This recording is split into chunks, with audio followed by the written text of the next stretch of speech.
Good morning બાળ મિત્રો, તમે બધા કેમ છો? મજામાં છો ને? સરસ.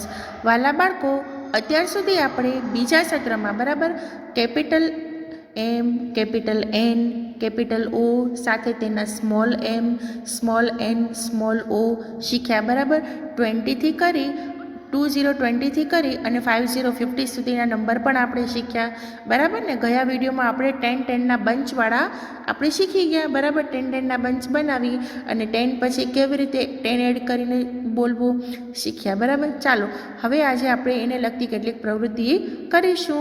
જો સૌથી પહેલાં શું છે તો કે જો join capital letter with it's small letter, એટલે કે કેપિટલ મૂળાક્ષરને તેના નાના મૂળાક્ષર સાથે જોડવાના છે. સૌથી પહેલાં જો બાળ મિત્રો કેપિટલ એમને તેના સ્મોલ એમ સાથે જોડેલો જ છે, તો આપણે કેપિટલ એનને તેના સ્મોલ એન સાથે જોડીશું. એવી રીતે કેપિટલ ઓને તેના સ્મોલ ઓ સાથે જોડીશું બરાબર. ત્યારબાદ એની બાજુની પ્રવૃત્તિમાં જો શું કરવાનું છે, જોઈન ધ સેમ નંબર્સ બરાબર. સરખા નંબરને જોડવાના છે. 2020 ને 2020 સાથે જોડેલા છે,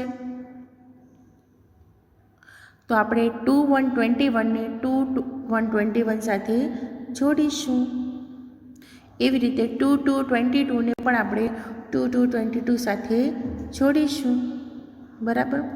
એના પછી જુઓ શું કરવાનું છે, recognise the picture and join with its first letter, એટલે કે ચિત્ર ઓળખી તેના પહેલા મૂળાક્ષર સાથેને જોડવાનું છે. હવે જો નેસ્ટને એન ફોર નેસ્ટ સાથે જોડેલો છે, તો જો આઉલ એટલે કે ગુવડ આપણે ઓ ફોર આઉલને એના સાથે જોડીશું બરાબર. ત્યારબાદ એમ ફોર મગને એમ સાથે જોડીશું.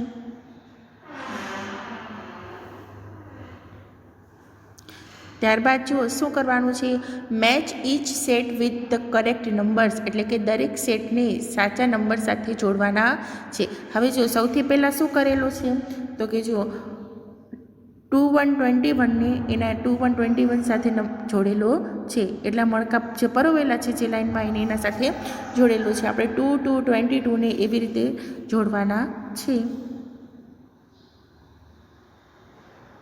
બરાબર.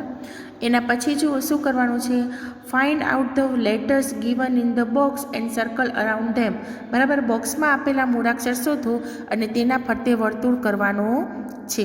હવે જો સૌથી પહેલાં ઓ ફોર ઓરેન્જ અને ઓ ફોર ઓક્સ, એટલે કે કેપિટલ અને સ્મોલ બંને ઓ ફરતે વર્તુળ બનાવેલા છે. આપણે એમ ફોર મંકી અને એમ ફોર મેંગોને ગોતી અને એના ફરતે વર્તુળ બનાવવાનું છે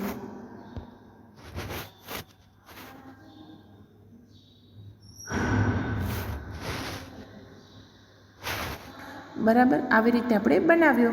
એના પછી શું છે, cross the different letter in the same line, હરોળમાં જુદા મૂળાક્ષર પર ક્રોસની એટલે કે ચોકડીની નિશાની કરવાની છે. હવે પહેલી હરોળમાં જુઓ બધા કયા છે લેટર એમ, કયા છે એમ, તો આપણે એન ઉપર ચોકડી બનાવેલી છે. હવે એની નીચેની લાઇનમાં જુઓ બધા લેટર એન છે, માત્ર ઓ છે એ અલગ છે, તો આપણે તેના પર ચોકડી બનાવીશું. આવી રીતે તમને એક્ટિવિટી કરવાની છે બરાબર.